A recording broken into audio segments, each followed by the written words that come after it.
Everyone, and welcome to the UFC 192 media conference call. UFC 192 takes place Saturday, October 3rd from Toyota Center in Houston. It airs live on pay-per-view at 10 p.m. on the East, 7 on the West. On today's call, we have UFC light heavyweight champion Daniel Cormier, challenger Alexander Gustafsson, top welterweight contenders Johny, Hendricks, and Tyron Woodley, as well as light heavyweight contender Ryan Bader. Rashad Evans, former UFC champion, will be joining the call momentarily. But with that being said, Melissa, let's go ahead and open it up to the first question. Ladies and gentlemen, to ask a question at this time, please press *1 on your telephone keypad. If you're on a speakerphone, please make sure that your mute function is turned off to allow your signal to reach our equipment. Once again, for questions at this time, please press *1 now. And our first question will come from... Hey guys, let me kick things off with DC. DC, obviously, we've talked in the past about, the looming Jon Jones question that always comes, with your fights and with your title defenses. But obviously, I'm sure you heard his hearings coming up on Tuesday, for his plea deal. Obviously, it's like 3 days before your fight, so of course it happens in that kind of timing. I'm just kind of curious your thoughts on that. Is it just kind of ironic that the timing of this whole thing happens, 3 days before you defend your title for the first time?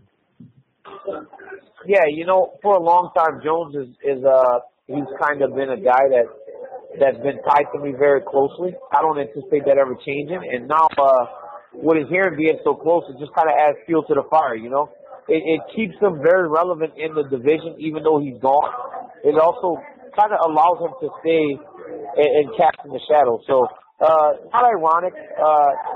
If I think they had a choice in that, I think that would be the ideal time to do it. It just works out that way, which makes us, it gives us a little bit of a chance to know what's going to happen going forward after Alexander Gustafsson. Is that something you can even think about? I mean, obviously, we don't know what's going to happen. We don't know the outcome of the hearing, but, assuming everything works out and he doesn't do jail time or anything like that, I mean, I know you've always expressed this. I think this is something that gets missed, is that I know you want to fight him again. I think that gets missed in the conversations. I know that is a fight you want, and in a weird way, you want him back. It's not weird. I think every guy on this call, myself, Alexander Gustafsson, Rashad Evans, Ryan Bader, everybody should want Jon Jones back. It's not just me. Obviously, I'm the one that is asked about it more because I have the championship. But I think every guy in this division should want him to come back to have the opportunity to compete against that guy.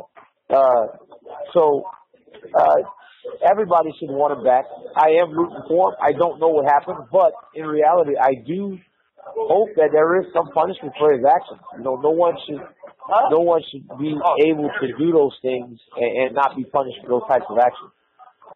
Yeah. With Alex, obviously in this fight, I mean, I know you're coming in, as the favorite, DC, and I know that, again, the odds and people picking you, it doesn't really matter in the fight at all, but do you feel like you're starting to get the respect you deserve as champion? I mean, is there still, is there a little chip on your shoulder still just because of that overhanging Jon Jones thing, or do you feel like you are starting to get the respect you deserve as the number one guy? You know what, man? Damon, I've always had a chip on my shoulder. It kind of drives me. It's something that allows me to train harder, train longer, work better. In a fight with Alexander Gustafsson, I'm not very surprised that I'm the favorite. I think stylistically it's a good matchup for me. This is a fight that I've asked for on a number of occasions, and not only have I asked for it, a lot of guys in the division have asked to fight Alexander Gustafsson because he's a guy that comes with a lot of prestige, with a style that a lot of guys think that we could take. Awesome. And a question for Alex. Something that the DC had brought up at the Go Big press conference, was about, the way that a lot of people address you, the way a lot of people, give credit to you is because of the one fight with Jon Jones, which ultimately was a loss. So I'm kind of curious from your side, is it frustrating that is the fight that somehow has kind of defined you, even though it did technically come out as a loss for you, or are you still proud of the fact that, you took Jon Jones deeper than anybody else in this division? No, I don't even thinking about that fight no more. I'm tired of hearing that fight too. So, I got new goals. I got new missions in front of me, and that's all I'm having in my mind right now. So, just a quick follow-up, Alex. I know that it's tough anytime you deal with a loss. No fighter wants to lose, but obviously you had a different kind of loss. It was a knockout loss back in January. How long did it take you to kind of get past that fight, and how much has that fight stuck with you? As you get ready for this title fight. Well, it was a tough time in my career. It was a tough hit to take, but it's been my motivation from that time. I came back on my feet quite fast. It took me a couple of weeks, and I've been training since then. I've been working my ass off the whole summer, and I'm just been correcting my what I'm missing in my game, and trying develop as a fighter in my techniques and stuff like that. So I'm feeling a much better fighter today, and that fight with Anthony just motivates me even more. So awesome. And one quick follow up for Ryan Bader. Ryan, a lot of people believed after your last fight and the altercation that happened with DC that it was pretty much a foregone conclusion you were going to get this title shot. It didn't happen. I'm kind of curious your motivation and going into this fight. I mean, was there is there any overlying frustration or anger, and does that fuel you at all that you ended up in a different fight and not fighting for the title, or is there any kind of overhanging just bad feelings from that whole situation? No, I'm way past it now. When that happened, obviously, you're that close to a title shot and you don't get it, that sucks, whatever. But I got the next best thing in Rashad. In that meantime, when I didn't have a fight, that's what was eating at me. I didn't fight in June, and then I didn't get that title shot, and I was kind of in a no man's zone. And you kind of feel lost when you don't have something on the horizon, don't have that name. And then when I finally heard it was Rashad, I totally forgot about all that, focusing on Rashad. I have a fight now. I have a fight against a tough guy, former champion, and I need to go out there and make him 5 wins in a row and put that big name of Rashad Evans, former champ, guy that UFC respects, everybody respects, on my resume. And so once I got that fight, it was happy, looking forward to fighting him and not even thinking about what's next. Awesome. Thanks, guys. Just quickly, Rashad Evans has now joined the call, folks. So Rashad Evans is now available for questions. And Melissa, I will step in here for you and say we'll go next to Richard Hunter from KRLD FM Radio. Question for Daniel Cormier. Daniel, obviously you've been a veteran in this sport for a long time. You've worked very hard to get this title. Now you're the champion defending a title. Does it feel any different preparing for this fight or going into it knowing that you're the guy now that has the belt you're defending? Man, when you start fighting, your dream is to be the champion of the world. When you accomplish that, you don't feel lost. It doesn't hinder you. It only helps. So my training's always been really tough. I've always worked hard. I've always been very committed to my training and focused on my workout. But so it hasn't really changed. I'm still working as hard as I always work, and I just know now that there is no way that I want to part with that championship that I worked so hard for. It's validation in knowing that all the hard work has finally paid off, and I'm continuing to work in that same type of way. And a question for the challenger, Alexander Gustafsson. Alex, do you feel, prior to the Anthony Johnson fight, that win, you won that fight likely would have resulted in a title shot? Can you tell us, is there any difference in your mindset going into this fight as opposed to the fight that you had with Anthony Johnson, or for that matter, going into your title shot with John Jones? Can you say that your mind is in any type of a different place, or is it very similar? Well, no, I'm feeling great. I'm feeling great in my mind. I've been working so hard for this fight, for getting this opportunity. I'm fighting for the belt again, so it's been a really good camp for me. I've been training hard, the whole time since I lost, and I just have another type of self-confidence now, and I learn from my mistakes. I never do them twice, And I'm ready for the next mission here, and I'm feeling great. I'm feeling really great. Hey, question for Johny Hendricks. Johnny, you made some comments in the last week or so about changing your mindset, that maybe in the past you were focused on some different things, and now it's a different approach. You're so worried about when the next title shot is coming. Could you speak to that a little bit and just let us know exactly how that's changing your day-to-day approach to fighting in UFC?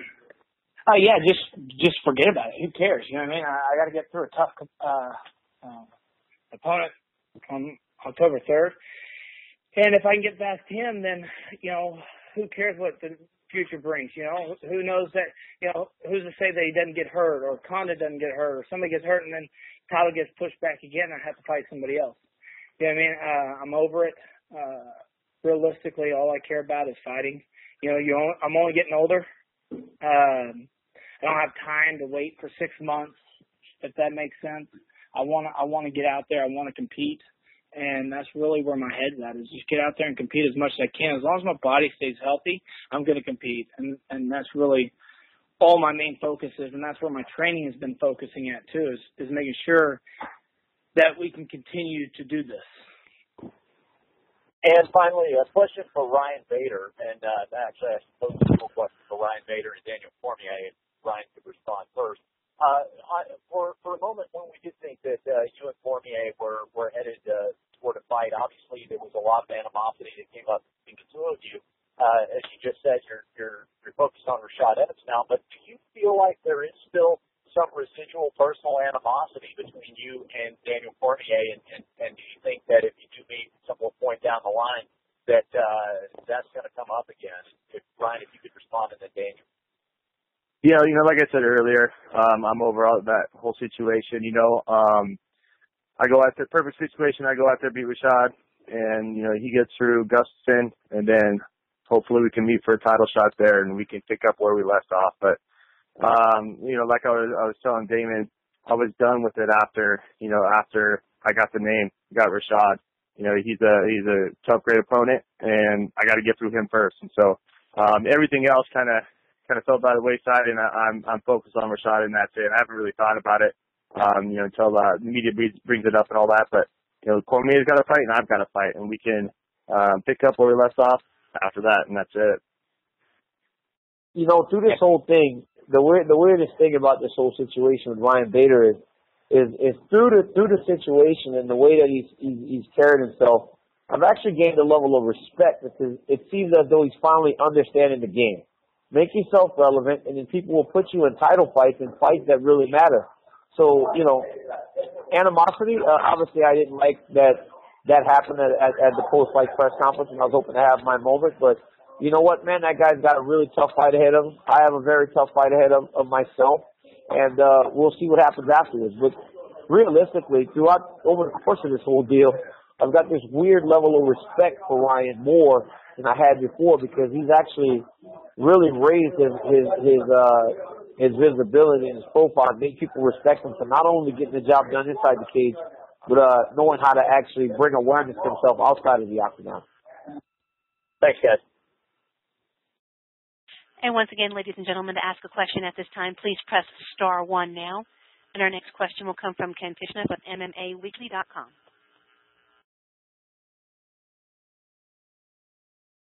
And Ken, your line is open.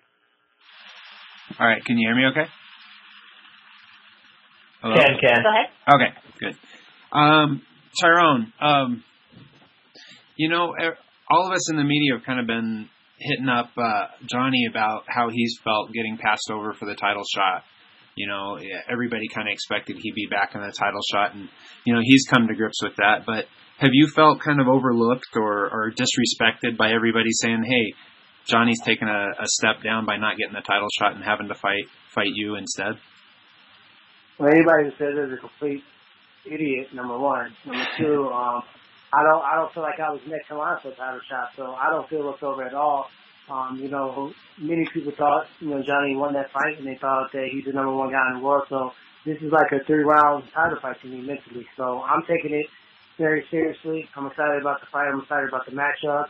And, just to his defense, I would kind of be pissed myself, you know. So I think it's showing maturity that he can move forward and have the level of focus on fighting me, and not so much worried about Robbie and Carlos Sainz, especially since he's had a victory over Carlos, and I've had a victory over Carlos. That sometimes things just play differently, and we're just gonna go out there and have a great fight next week and make it a good show for fans.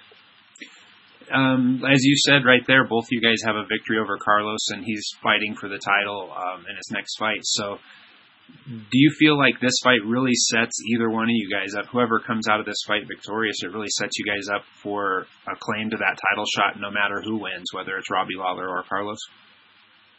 Man, I hate to sound like I'm disagreeing so much with the guy that we're going to be punching hell out of each other next week, but it really don't matter, to be honest, if you think about it. You can play this out, and I've tried it, and I've tried to say, hey, I want to fight Johny because I know this is going to give me a title shot, or I want to fight Carlos. You see the guys I've asked to fight, it's not the shits off the block. The guys that are probably my toughest opponents, the toughest test I'm going to face in the division, and I know that beating those guys put me at a different level, but that doesn't always guarantee a title shot. So therefore, the goal is to focus on the person in front of you, go out there, handle business, and then whatever happens after that is going to happen. Whether I get a title shot or not, it's not going to solely depend on what happens October 3rd. There's so many different variables that go into that. But I think myself, I think Johny, I think several, maybe one or two other guys, Rory and Robbie, we will forever be in the title picture. We forever talked about being next or one fight away. So I'll never get out of that talk and conversation as long as I'm in the sport. So it's only a matter of time. You can delay, but you can never deny. I will be the world champion. I will be the best in the world. And all I got to do is just get, more opportunities to keep proving it. Okay, thanks, Tyron. And Johny, are you kind of in that same boat where at this point, you've been the champion, you fought for the title, you've been in fights that seemed like they were going to be that number one contender fight, and then it didn't happen. Are you kind of at that point where you've just resolved to, I'm going to go out and fight and put on the best show I can, and when it happens, it happens? Yeah, realistically, that's all I've been talking about the last 3 months. Ever since I got this fight with Woodley, I knew, you can't overlook. I can look to the future, but I cannot overlook Tyron Woodley. If you do, that's stupid. He's a great fighter. He's in the top 5. That in itself is very hard to do. So whenever you're looking at that, you got to make sure that you take one step at a time. And my step right now is that I have to fight him. I have to go out there. I have to perform. And like he said, whatever happens after that, it happens. But as of right now, I don't care about the title because I have to get through him. If I don't get through him, me talking about the title and all this other stuff doesn't even matter. All right, thanks, Johny. And real quick for Rashad. Rashad, it's been like 2 years since you stepped in the cage just about. So how do you keep your focus during that much downtime? And what have you done? What's kind of your career outlook after having to sit out of the cage for so long? Well, I keep a pretty busy schedule just between doing doing a Fox gig and with my obligation at the gym and at home and stuff with my kids. But what's been my main focus is when you're dealt a situation like I was dealt, and having 2 surgeries back to back and feeling like as I'm catching my rhythm and at the peak of my career is very frustrating. And I'll be lying to you if I sit here and say that there wasn't time where I doubt the fact that I could come back. But I had a great camp, and the biggest thing for me to camp was just training hard with the same intensity but training smart. And it's kind of hard to do when you've been doing so long at training a certain way. So I had to reform some things in my training just so that I was making the gains that I need to do, but at the same time making sure that I made it to the fight. And I'm happy to say I completed camp without any injuries, and I feel really great. And I'm just excited to go out there and compete. Being out of the sport for almost 2 years is for me, it was the hardest thing, and it added a lot of perspective and a lot of gratefulness and thankfulness that I'm able to go out there and compete and just enjoy myself doing what I love to do. And you kind of hit on a couple of things there that I kind of see for fighters who, now that MMA is really a viable career path for guys, at least for a certain portion of their lives. Their injuries have been a big issue, and it sounds like you're addressing that through smarter training and, better training. But another thing that a lot of fighters, I think, and a lot of athletes in general overlook is what comes next when there comes that day when you can't step back in the cage, when you can't fight anymore. What do you do then? And you kind of touched on it with the Fox gig, but has this time off really kind of helped you consider what comes next when that day comes that you can't step back in the cage anymore, or you just don't want to? Yeah, it actually forced me to really look at that situation, because as an athlete, when you are used to competing at a consistent basis, your time is pretty much marked by each training camp and each fight. And before you know it, years have gone by before you really had a chance to have that perspective looking from the outside and seeing what's your next step, what's your next move. And the thing that's so hard is that when you're inside of this sport, you tend to forget that it's just a season of your life, and there have to be following seasons that follow to coming up. So you have to plan and plant some seeds for the following seasons. And that's something that definitely can easily be overlooked, because when you're involved, it's such a whirlwind and you enjoy it so much. It's hard to look, 100 yards down the road and see exactly what's coming up. But, being in the situation that I was in, I was really forced to. And I was really forced to ask myself some tough questions in which I wouldn't have probably faced unless I was done at the sport, unless it was, done before I was ready. So I'm glad I had an opportunity to sit back and really just take a look and see what I want to do with the rest of my life, while I still have a chance to compete. Thanks, Rashad. And thanks, everybody, for the time, and good luck next week. Thank you. Thanks, Matt. Appreciate it. Good luck. And once again, everybody, that is star one if you'd like to ask a question at this time. And next we'll take Daniel Flynn with Breitbart Sports. Question for Daniel and Alexander. Daniel, apart from having some of the best wrestling in MMA, you've consistently shown yourself as an outstanding boxer. If this fight stays on the feet, do you think you can hold your own standing up against Alexander? And the flip side for Alexander, do you think it would be a mistake for Daniel to try to beat you on his feet? No, honestly, man, I do believe that I could box Alexander, without question. There are ways to win fights, and sometimes you don't always choose the easiest way to win a fight. I believe that if it's a boxing fight between me and Alex, yeah, I hold my own. I believe that I'll be able to get on the inside against him. I believe that my hands are just as fast, if not faster. And I believe that I'll hit with more power than he does. So, yeah, if it's a stand-up fight, sure. Why not? I'd enjoy that.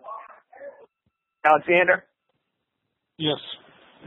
Do you think it would be a mistake for Daniel to try to keep this fight on the feet? Well, whatever this fight will end up, it's going to be a battle for sure. And I've done my homework. I'm not surprised if DC wants to stand and bang with me, but at the same time, I'm not afraid of his wrestling. The fight is 25 minutes long, and if it takes him down, but it's a 25-minute long fight, so I'm ready for whatever comes. I'm ready, and it's all going down 3rd of October. So a question, I guess, to start with Rashad, and if anyone else wants to take a crack at it, go ahead. I think for all the fighters here, this matchup is the first under the new drug testing regimen implemented by the UFC. Rashad, you've been around for a long time. Can you tell me how the drug testing has changed in the time that you've been in MMA and the time you've been in UFC? And how has the lead up to this fight have been any different? Is it more intrusive? Is it more testing? How is the experience different as far as the testing is concerned leading into this fight than in past fights?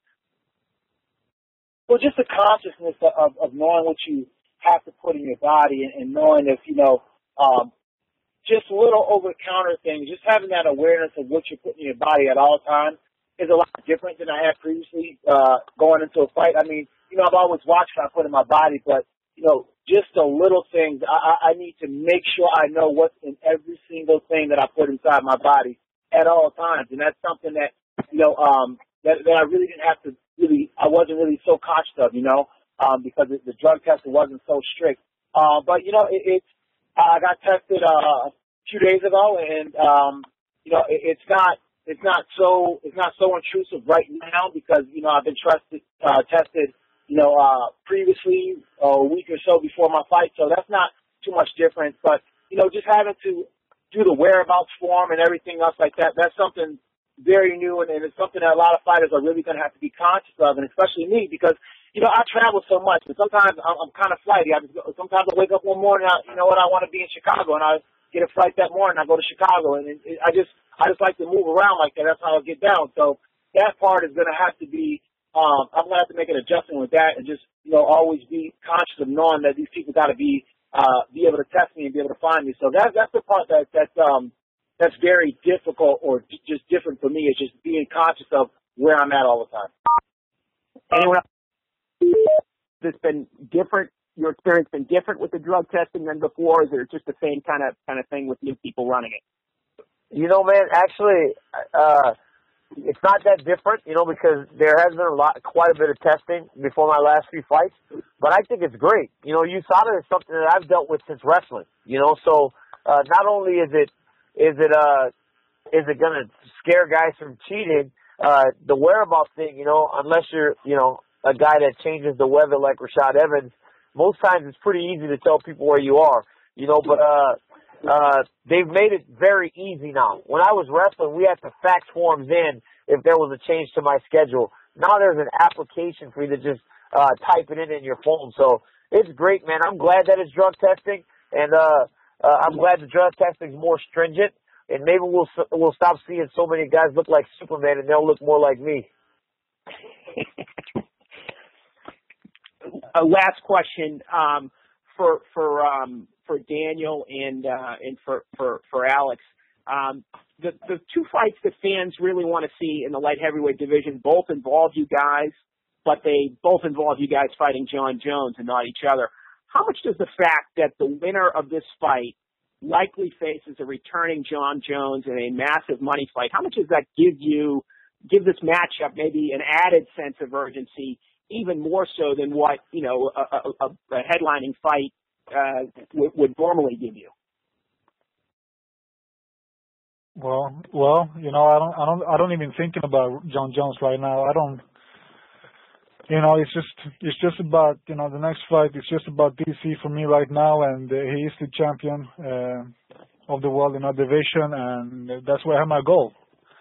So that's all I'm thinking about. I don't even like thinking about John Jones or on all that and all that situation. It's just DC right now. Nothing else for me. DC. The thing that's really fucked up is that we live our day-to-day lives normal, and we don't worry about Jones. But you guys will ask us questions about this guy, and then the headline will make it sound as though I'm over here stewing about John Jones. I shouldn't really care. I should really give a shit about John Jones. I care about beating Alexander Gustafsson. And then, if Jones is the next guy, Jones is the next guy. If it's Evans, if it's Bader, it doesn't matter who the next guy is. But it's hard to really answer these questions about this guy and allow him to actually just sit and continue to almost reign over this division when he's disqualified himself from competition because you guys continue to ask us questions about him. My day-to-day life does not involve worries about John Jones. I worry about Alexander Gustafsson defending my championship. Then it's just on to the next one. Line them up, and whoever the name is at the end of the row is who I'm going to fight. Jones right now, he's disqualified himself from the competition. Guys, thank you so much for answering my question, and good luck. Our next question will come from Jeffrey Harris with 411 Mania. Good morning. Thank you all for joining us. For Alexander, at the Go Big press conference, did you get the sense that Daniel was mocking you at all, talking about how everyone knows you for your loss to John Jones? Well, no, I don't. I really didn't pay attention that much about what he was saying in the press conference. But in one way, that's a lie, Alex. Alex, that's a lie. Well, that is a lie. Alex knew exactly what I was talking about because Because it took him a week to make a response. If he didn't pay attention, he would not have had that little smirky response. He knew exactly what I was saying. He knows. Don't lie, Alex. I don't. But honestly, I still think that, DC has a point, Daniel has a point there because, I have my mission in front of me. I'm going to fight Daniel right now, and I'm just tired of hearing about John Jones all the time. So I get that point. But other than that, no, I didn't hear what he was saying. So. But just, Alex, do you have any lingering animosity because last year you were the one who was... Alex, just tell him. Just tell him, Alex, your greatest performance was not a loss. Tell him about your big wins. Alex, tell him that your greatest performance was not a loss. Tell him. Then they can stop asking you that and stop pretending that. Tell them that your greatest performance, the time that you walked out of the octagon, was not after that loss to John Jones. You felt better walking out another time where you felt you accomplished more. Tell them, Alex. Yeah, of course. But my biggest accomplishment is going to be at of October, man. That's going to be my biggest accomplishment. Well, Alex, that ain't happening. Let's not sit over here and pretend. Let's not sit over here and pretend. Tell them. Tell me, Alex. Huh? Tell you what? He defeated Shogun, a former UFC light heavyweight champion. Yeah, he defeated these guys. And that's what I'm saying. Tell these guys to stop harping on the fight that you lost and to respect you for the huge wins that you have. Yeah, but I got you. But the journey's not over yet for a while. Still a lot to come. But Alex, is there any lingering animosity toward Daniel? Because last year you were the one who was supposed to fight John Jones in the rematch for the title, but due to injuries and circumstances and due to the press conference incident, it was Cormier who ended up getting the title shot earlier this year when after you were recovered from your injury, you ended up fighting Johnson, but here you are now getting your title shot. Do you have animosity toward Daniel over getting passed over for him instead of you? No, not at all. Whatever happens in the past happens. It's nothing that I thinking about right now. I'm just happy to get another opportunity here for the belt and fighting DC again. So I'm just happy for the opportunity and I'm going to make the best of the opportunity and it's going to be fun. It's going to be exciting. I'm very excited for this. Rashad, welcome back. I'm really looking forward to you getting this fight and seeing you back in the octagon again. Do you think, is there any pressure on you, coming back from this layoff and performing and, getting your hat back in the title mix once again? Because it just seems like, this is a big opportunity for you to make that happen, considering you're fighting on the same night as a huge light heavyweight title fight. I'll be lying to sit here and say there's no pressure at all for me to go out there and perform well. And there is. I want to go out there and I want to show that I haven't lost a step. I want to go out there and show that I'm still hungry to compete at the top of the weight class. But, it's not for the reason to say that, I want to throw my name in the hat to have a chance to fight for the belt. I think if I go out there and I perform well, that'll speak for itself, I think my concern more of anything is just going out there and just finding my rhythm, finding my timing, finding all the things that I need to do so I can say, so I can sleep at night and say, I competed good. I think that, the bigger you make the whole event, the harder it is to go out there and compete at your best. There's so many things in the background that I can add to me wanting to do well, but the more I do that, the more complex that it makes it. So I just decided to just to make it small. And it's about going out there and having a great performance against Ryan Bader. And, Ryan Bader, he's been looking good lately. He's gotten better as a fighter. And I can't wait to go out there and, show everybody what I've been working on for the last 2 years, besides just being injured. For Tyron, Johny recently has talked about how sometimes you have to be less exciting in order to win the fight in the eyes of the judges than in the eyes of the fans.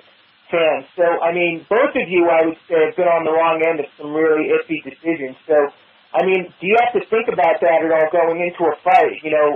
of winning this fight. You know, you're in a 3-round fight with a former UFC welterweight champion, and, you know, this is a fight that, you know, could get you, you know, everything you want in the dreams of your MMA career. But, I mean, still, you have to deal with winning the fight and convincing the judges, and or also maybe finishing the fight. I mean, does that pressure you at all?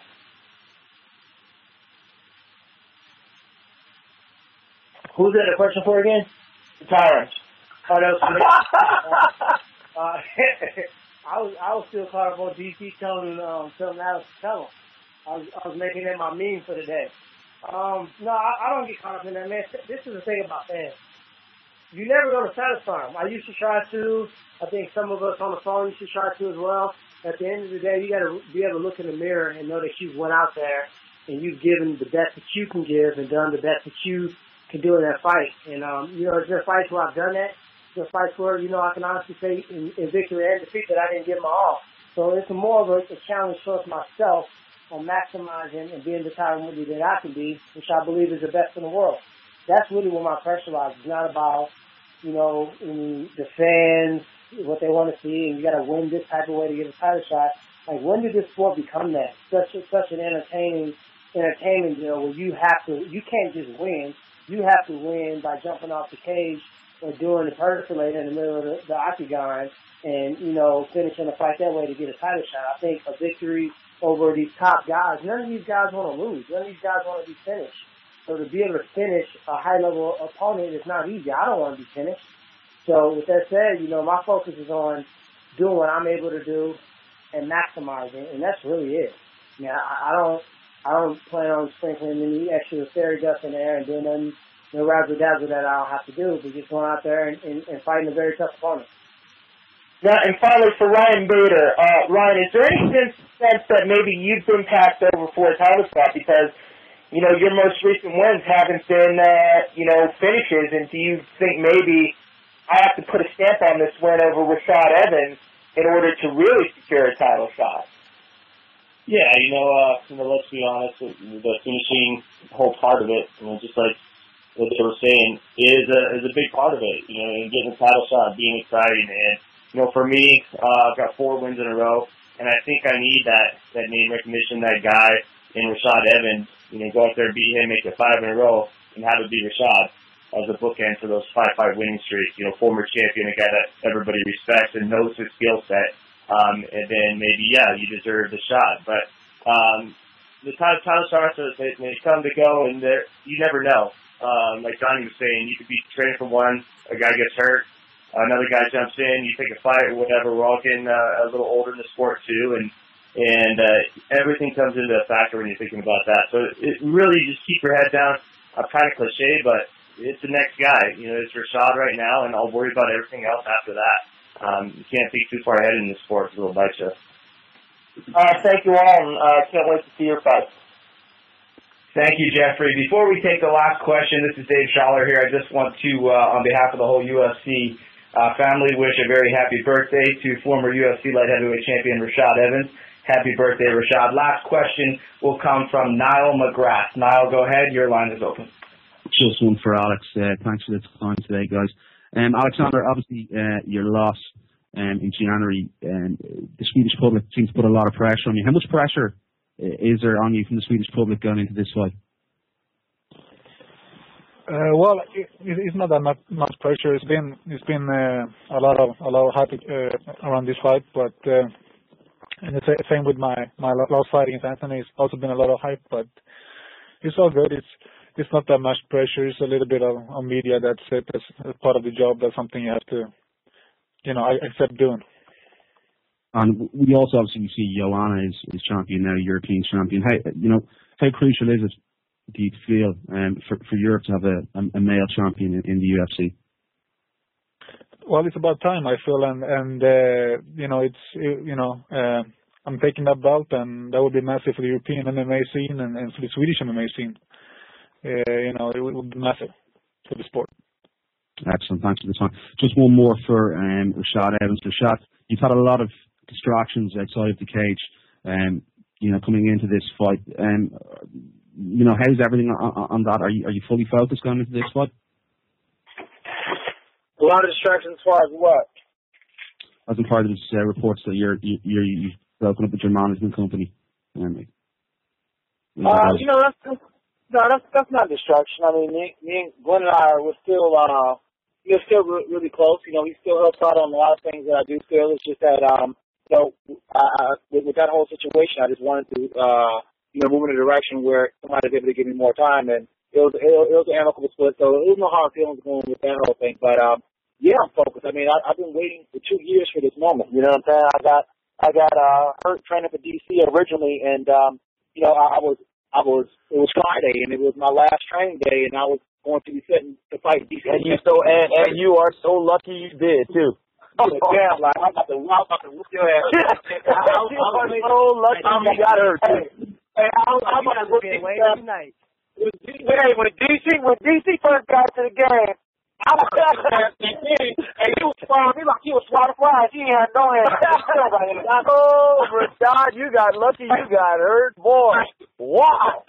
So I mean, I've been waiting for this moment for 2 years, and for me, more than anything, it's just a matter of just not getting too excited. You know what I'm saying? Not doing too much because I've been waiting for this, and I'm super focused, and it's just a matter of me just kind of just dialing down a little bit and just enjoying myself a little bit. Today's my birthday. I'm gonna go and have a few shots, get turned up a little bit, go end up in Miami, wake up in the morning and train. You know, but that's just what I do. Hey, Rashad, they do love you at the UFC because they knew your birthday was right around the fight, so they gave you Ryan Bader, huh? Wow, they took care of you.